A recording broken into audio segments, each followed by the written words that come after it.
Hello everyone. In this example, we're going to work together to graph one period of the function g of x, which is equal to sine of negative 2x.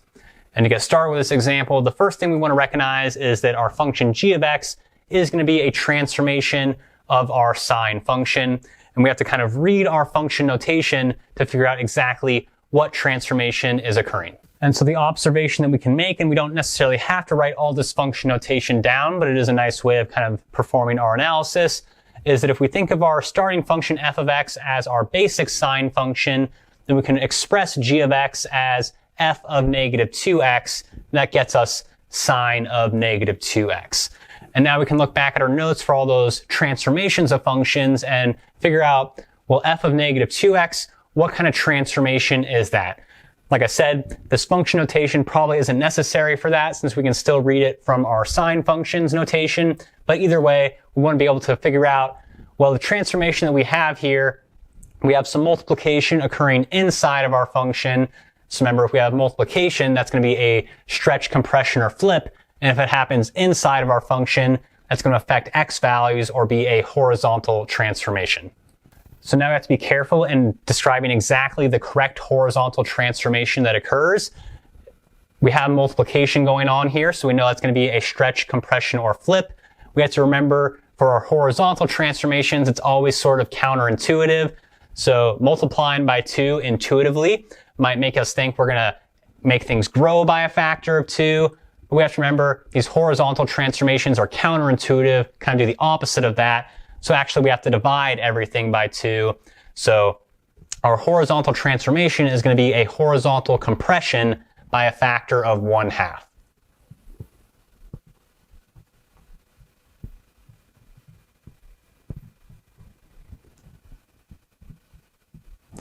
Furthermore, we have more than just a horizontal compression by a factor of 1/2 because we have sine of negative 2x. That negative is also going to cause a horizontal flip.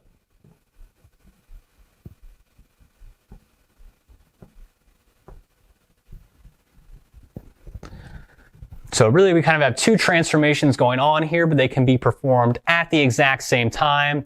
Our g of x function is a horizontal compression by 1/2 of our sine function, along with a horizontal flip of our sine function. And so now we have to actually perform our transformation to those points on our original sine graph. And sometimes when we have these very basic transformations, it might not seem necessary to show any work, and you can just kind of do it all mentally or in your head.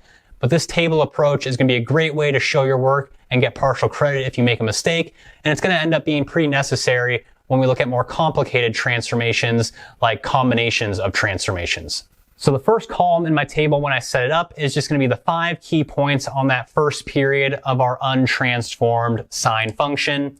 And so those 5 key points we're going to use are 0, 0, pi over 2, 1, pi 0, 3 pi over 2, negative 1, and 2 pi 0.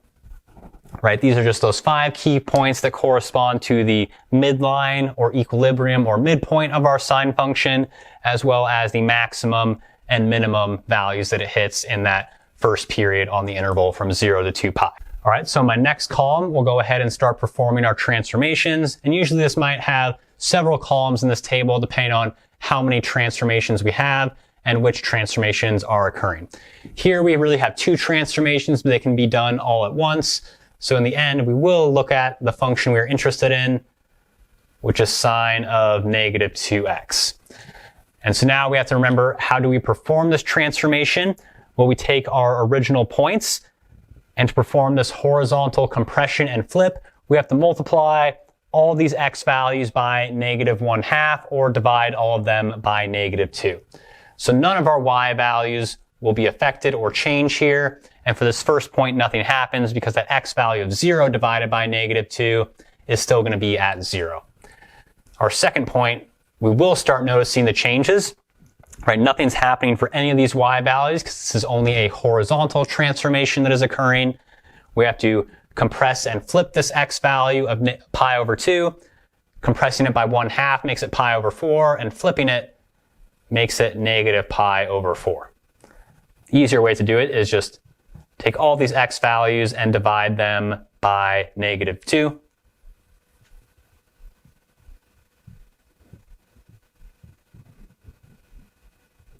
And our new x values are going to be 0, -π/4, -π/2, -3π/4, and -π.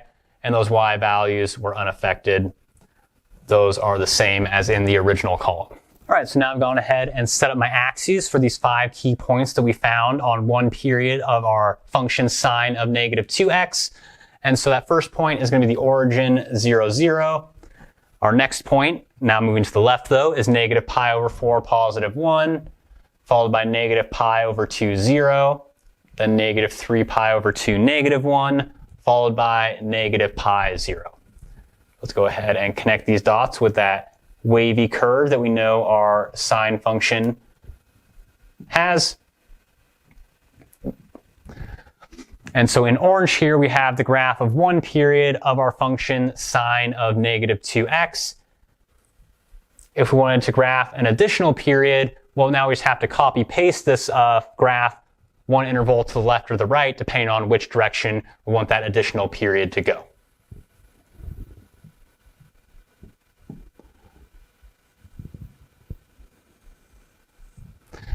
So now we're looking at 2 periods of the graph of our sine of -2x function. And notice that through this transformation, the period of our function shrank. And that makes sense because what kind of transformation just occurred? It was a horizontal compression by a factor of 1/2. So our original period that was of length 2π also got shrank by a factor of 1/2. And that's why our new period is only π when we're on sine of -2x. Then it's certainly not necessary at all to do this, but maybe it'll be a little bit helpful, or just as a fun additional exercise. If we graph our original sine function also on the same set of axes, we should be able to see that we really did have this transformation occur that we described.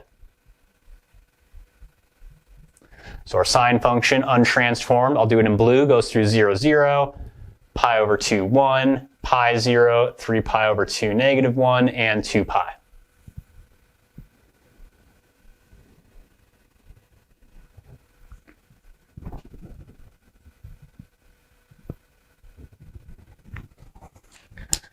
All right, so our blue function was our starting untransformed sine function. Our orange graph or function is our transformed function sine of -2x. If we look at the graph of our sine function, how do we go from its graph to our graph in orange? Well, we flip it across the y-axis. That's our horizontal flip. And then we have to shrink it or compress it to half of its original length. And that gives us our sine of -2x function.